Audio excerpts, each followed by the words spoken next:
Withholding sex in your relationship, in your romantic relationship, that's not good. That's not healthy. I've been diving deeper into kind of like the normalcy that when you get married, sex goes away, intimacy goes away. It seems like husbands are the pursuers while wives are the withholders, typically, of sex. And both are kind of the problem, because if you're a person who values yourself so little that you would choose to stay with somebody who's not meeting a major need inside of a romantic relationship, not only are you enabling the continued normalcy of sex disappearing in a marriage, you're also avoiding a hard conversation, you're also disrespecting yourself. Continues the cycle of men being the chasers and women being the runner. And we need to kind of come in the middle. We need to arrive in the middle and try to understand one another. Of course, the woman is the problem as well. It's not just the men that are the problem and enabling this behavior from women because it's normal. But it's also, of course, the woman's problem because, women will constantly give the excuse of, well, if a woman doesn't want to have sex, it's because she feels unsafe, whether emotionally, physically, whatever that may be. So therefore the man has done something or she's suffering from a trauma in her past. Either way, it is your responsibility as the woman to, again, bring up this hard conversation. Especially if your husband or boyfriend or whoever this is still pursuing you. If your partner is still in pursuit of you, you still have a chance to recover the relationship. If your partner has given up in pursuing you, it's not because they're complacent or because they're happy now or because everything's all better. It's probably because they've checked out. And the relationship is almost very likely going to end within the next year or a very small amount of years. So a lot of men will stay, understandably, for the children, or maybe because you guys rely on each other monetarily, or he's just very afraid to be alone and without you, and he loves you. So, of course, he's going to stick around to be with you. And although some of those reasons are noble, he is disrespecting himself. And if you claim to love him, you wouldn't let him do that. So withholding sex, for whatever reason you feel unsafe, it's your responsibility to bring that up and say, hey, I feel unsafe. Or if you really feel unsafe, you need to get out of there. You need to do whatever it takes to get out of there. If it's an abusive situation, then there's no doubt eventually you'd have refused sex, of course. But that's a totally different ballgame. The couples I'm talking about are otherwise healthy couples. They're not abusing each other. Although women, you have to understand, also withhold sex as well for unhealthy, controlling reasons. I was kind of in a situation like that.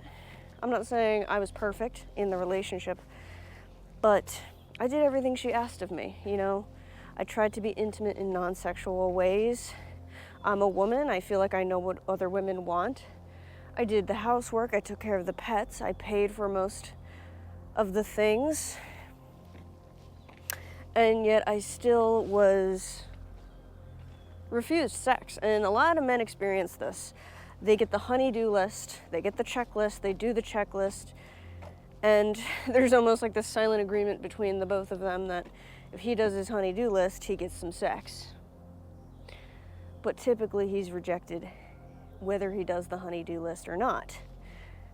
And that's the toxic withholding, right? It's like dangling the little carrot on the string in front of him as he runs and cannot quite get to that carrot no matter how hard he tries.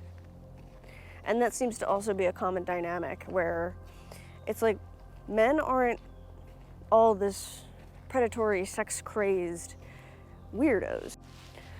Some men are, don't get me wrong, but most men are not like pigs, if you will. I mean, do men have maybe higher sex drives than women? Sure, but that doesn't mean that's not a bad thing. Having sex is a good thing, it's healthy. Generally, there's tons of bugs, oh my God. Most men are actually genuinely trying to provide for their family, genuinely doing the things that their wives want them to do, to gain their wives' approval. Because to men, sex is not just, I stick my pee-pee in you. Sex to men, and even some women, is a source of connection for the relationship and a source of happiness and a source of health. Studies have shown that sex is incredibly healthy to have. It's not a bad thing. You know, I hear some men who have just totally given up online. They've totally given up sex. They're like, we don't need sex. We've evolved to not need sex. I'm like, what the fuck are you talking about? We need to reproduce. We can still reproduce. We have not evolved beyond sex. I don't know who you are, what you're talking about. Speak for yourself. I have not evolved beyond sex. I have not. If I have a partner and we are not having sex, then we are just friends. We are not partners. I would never stay in a relationship where sex is not involved. I have already left one. It only took me about 9 months of living with her, no sex, for me to leave her. For some people it takes 9 years. So, I don't know, there's just some men out there who've given up, who've made this excuse that we actually don't need sex, it's not necessary. And then of course, many women think sex is actually optional in a romantic relationship. It is not optional. It is 120% necessary to have sex in a romantic relationship. I will not bluff.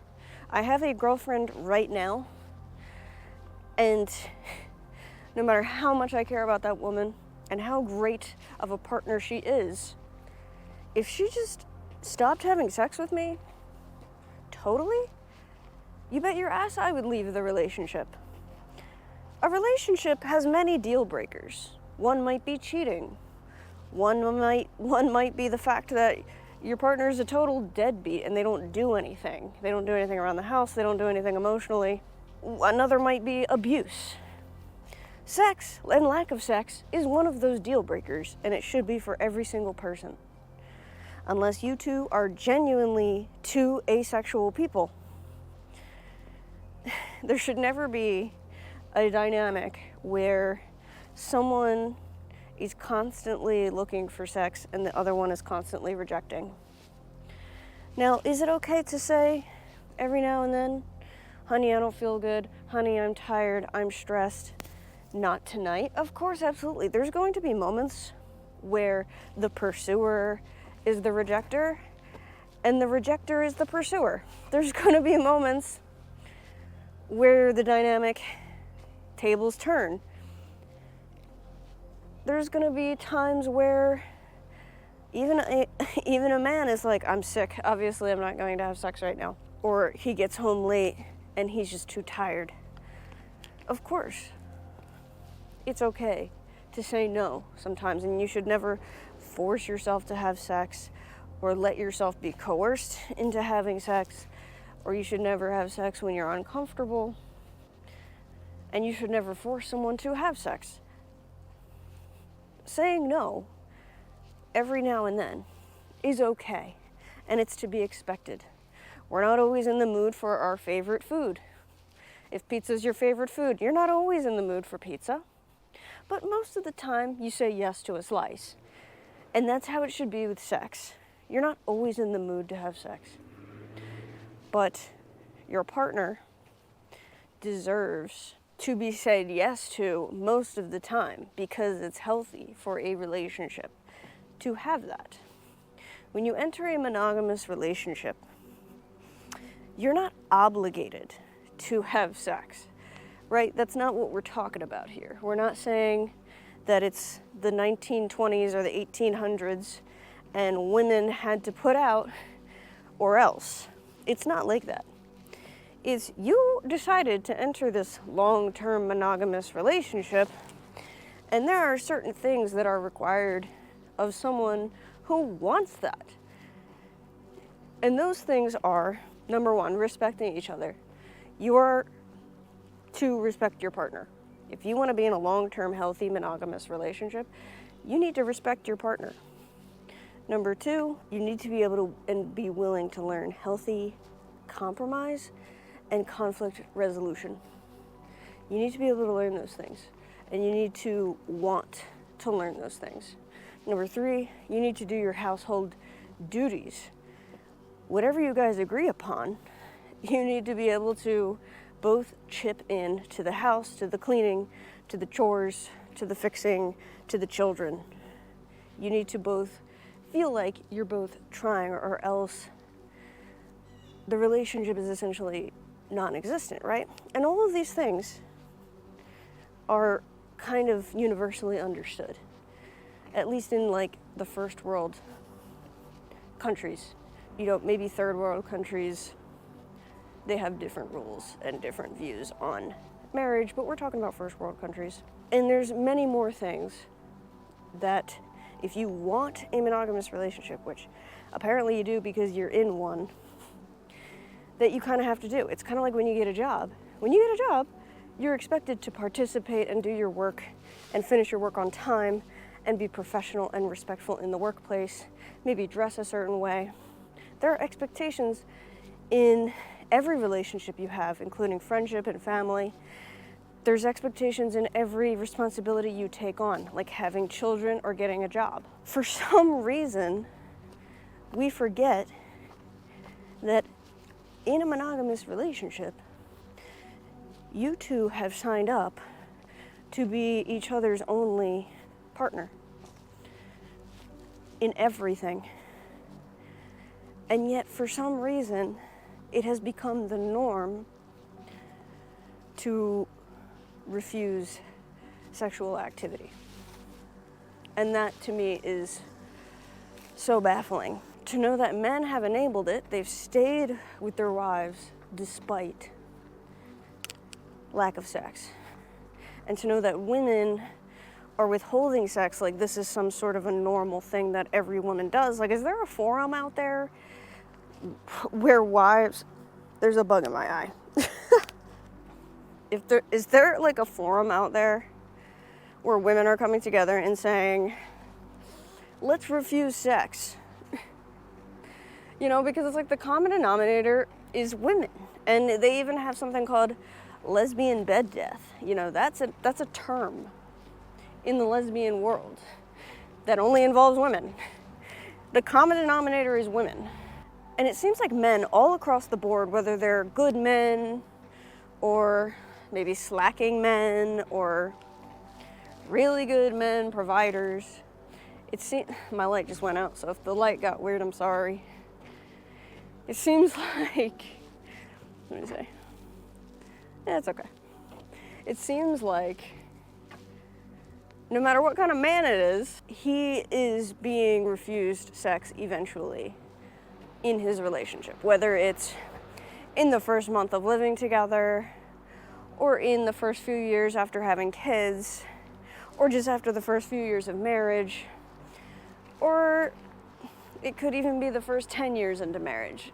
Sex, somewhere along the lines, seems to disappear when a relationship involves women. I'm sure it rarely happens with gay men, maybe, but I've never heard of gay man bed death. So I feel like it really just doesn't happen if a relationship only involves men. Which is kind of the funny part. So what is the fuck going on? I mean, they talk about how men have spontaneous desire and women have responsive desire. So men typically are just ready to go whenever. And women need emotional safety, emotional connection. They need to feel good about themselves. They need to... Their mind kind of needs to be in a good spot. Their mind needs to be clear. They need to feel confident. They need to feel like they're not super smothered by their partner. Things like this. But mostly, you have to understand that sex, especially for women, is in the mind. It's in the mind for everybody. But for women, it's mostly in the mind. So, is it then women's responsibility to figure out what is going on in their head? Are they stressed from work? Are they overwhelmed? Do they feel like their partner's not supporting them? Are you maybe with the wrong person? Are you with the wrong partner? Should you be with somebody else? Should you be single? Should you be alone? It's kind of your responsibility to figure out what is going on. And a relationship doesn't really end because of sex and lack of sex. Relationships end because the lower libido person stops trying. When the lower libido person stops trying, that is when the relationship is over.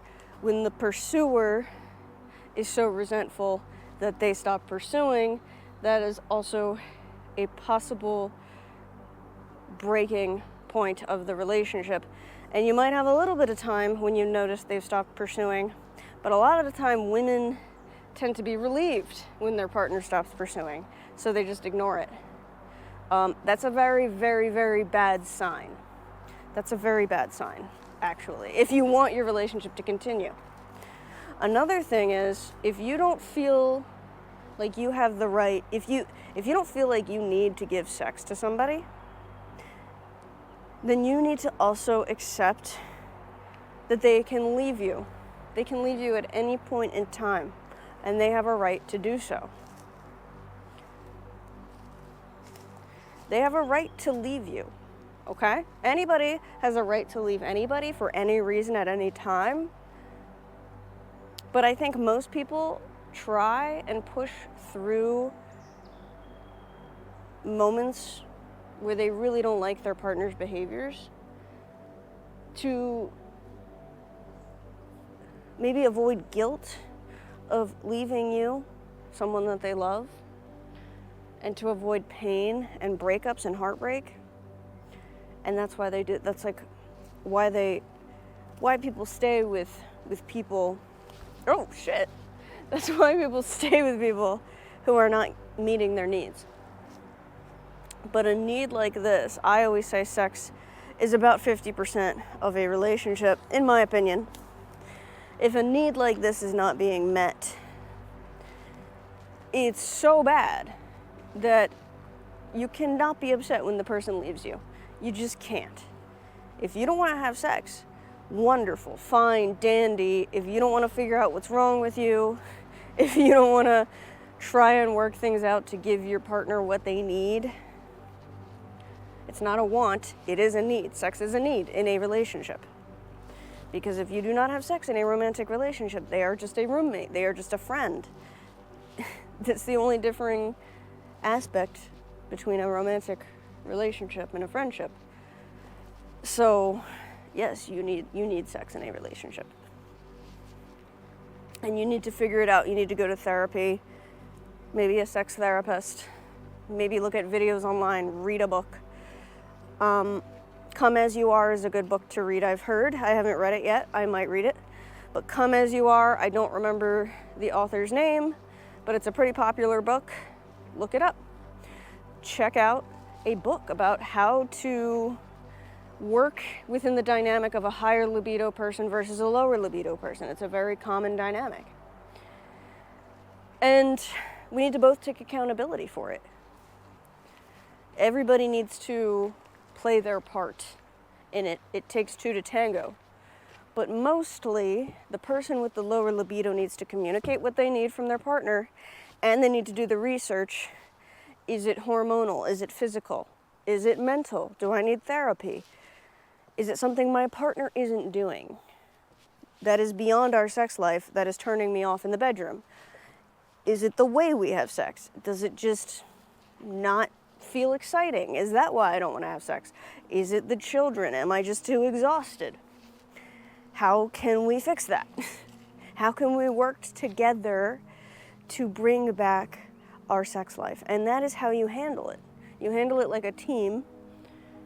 You don't handle it like two children avoiding a difficult topic. Of course, I am the higher libido person in all of my relationships because I date women. It seems like at first women tend to love sex, and then slowly but surely it fades away. And typically if I say that to women, they're like, well, what did you do wrong? And it's like, it's not that I always did something wrong. Sometimes women just have a difficult time processing boredom through sex. Sometimes sex becomes repetitive. And they get used to their partner, and they get used to the relationship, and they don't think you'll ever leave them, and they become complacent in the nights where you don't have sex, and they prefer those nights because it's just easier. It's easier than trying to get turned on and get in the mood, and it's the last thing on my mind, and I have a lot of other shit going on. And for women, sex becomes this background reality that they try to avoid at all costs because to them, sex is a chore. To women, sex is a chore. I've asked women, I'm like, do you view sex as an escape? And they say no.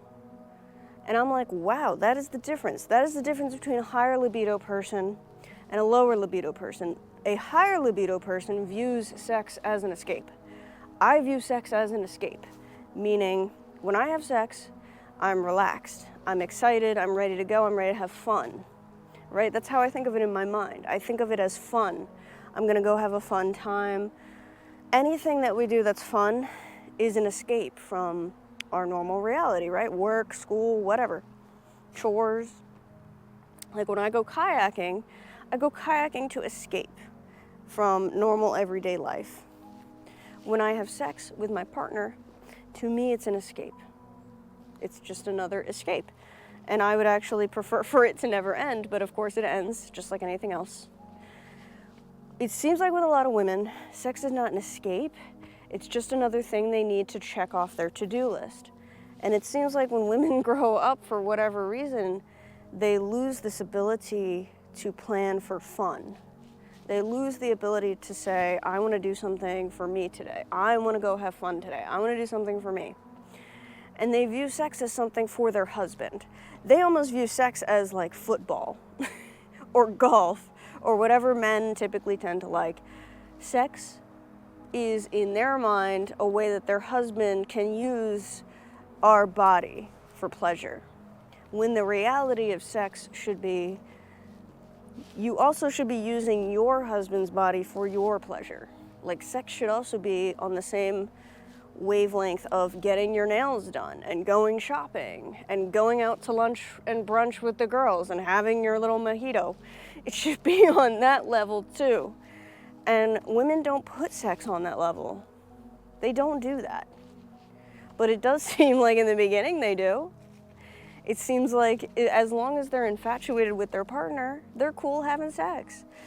But if they're bored of their partner, and they're bored and they're complacent and they're like, meh, and he's never gonna leave me and he pays for my lifestyle and I feel very nice and secure, they put sex, oh, it was up here, and now I'm gonna put it all the way down here.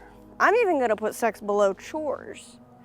That's how badly I do not want to have sex. I'm gonna put sex below chores. And I just think it's funny. I think it's hilarious. And that is my rant. That's my walk and talk for today. I haven't put out a good walk and talk in a while, so I just wanted to ramble. I have another video about sex as well. It's just something that I love to talk about. It's a passion of mine. It's something that I think is such a silly topic. I think sex is so fun and amazing, and it makes everybody involved feel good typically, or it should at least.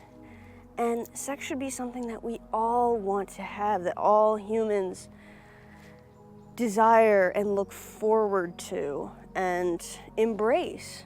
And that's kind of like one of the things I aim to push out as a message. I think it's so silly, like,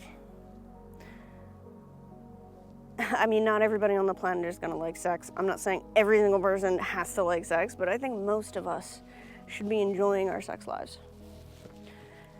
And yeah, if you totally disagree, definitely comment down below.